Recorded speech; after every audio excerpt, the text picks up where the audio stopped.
Hey again, this is Carl Leopson, your instructor for SERP 590 Single Case Research Design, Spring 2021, and this is my intro video. You don't have to do a video to do your introduction and the discussion section, but I've already got my studio set up. I got to move out of the laundry room recently and set up my studio in my son's room. My son just moved out to get back to college, so this is a treat for me to have my studio set up again. So I thought I'd go ahead and record a video for you while I could. So let me tell you a little bit about me. I got my undergraduate degree at the College of Charleston in Charleston, South Carolina. Actually, I first got out of high school and I went to the University of Kentucky as an undergraduate for about a year, and I just wasn't digging it. Didn't know what to do with my life and joined the Marine Corps. So, so back in the late 70s, early 80s, I spent some time in the Marine Corps, and then I got out. And I went to the College of Charleston and started working on my teaching degree, and I decided I wanted to be a classroom teacher. And I was a teacher after I graduated at the College of Charleston, a teacher of kids with emotional and behavioral disorders.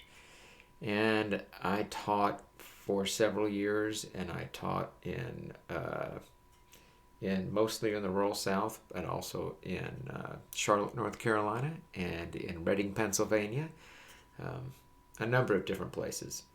I held teaching certificates in 5 states.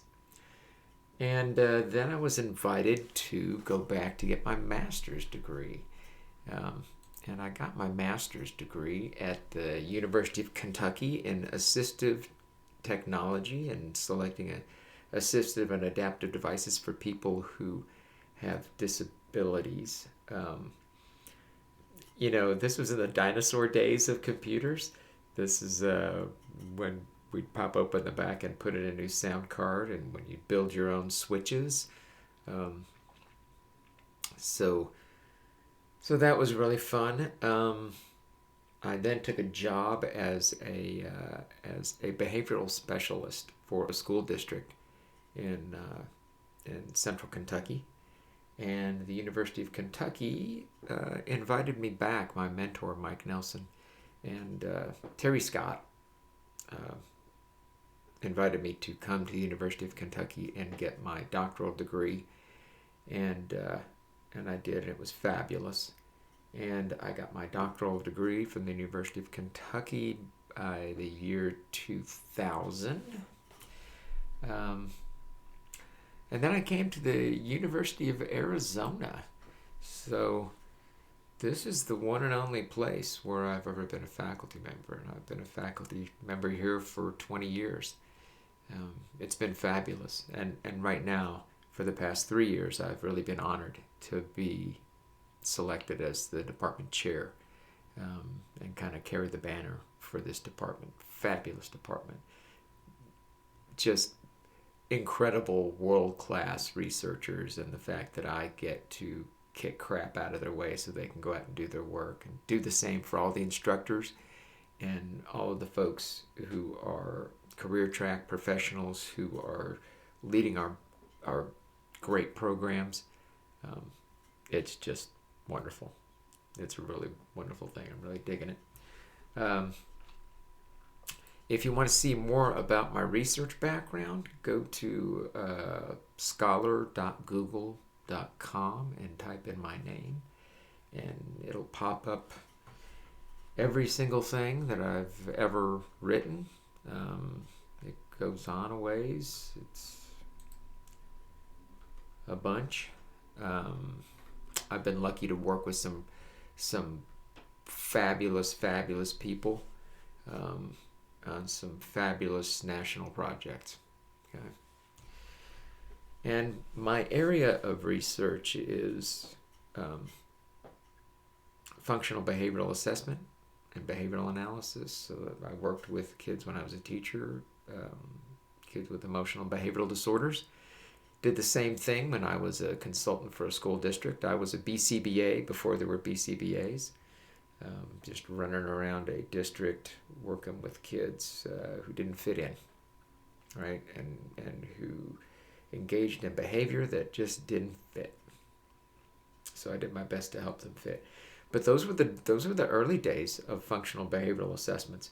So at the University of Kentucky as a doctoral student, and then when I came here in throughout my career at the University of Arizona with Doctors Umbright and Farrow and Dr. Lane, and then also back at University of Kentucky with Dr. Terry Scott and Dr. Mike Nelson. And we developed one of the most widely used models for functional behavioral assessment and analysis or functional behavioral assessment, not analysis, but brief assessment. That's one of the most widely used methods, and it's, what more could I ask for? It's been a good career, and I really appreciate all the opportunities I've had, and I'm giving back just as much as I possibly can. In my spare time, when I'm goofing off, I'm a gym climber. I'm a rock climber. I'm at the gym a few times a week. Maybe if you're a climber, I'll see you there. I've got a fabulous family. I've got my wife Patty, who is she's been a teacher for years and years, a special education teacher, and now she leads the inclusion efforts in a school district in southern Arizona. And my son Andrew, who is 20 and who is currently living in Washington, D.C. and waiting for George Washington University to go back to actual classes. He's just going to hang out there. Like many of you, I'm sure he's gotten pretty frustrated with online schooling, and he did a lot of it, but now he's going to take a break this semester. That's my father-in-law there.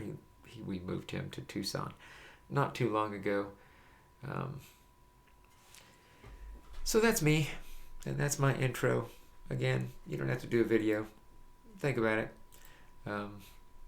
I look forward to meeting all of you and reading about you and seeing what kind of connections we have. All right?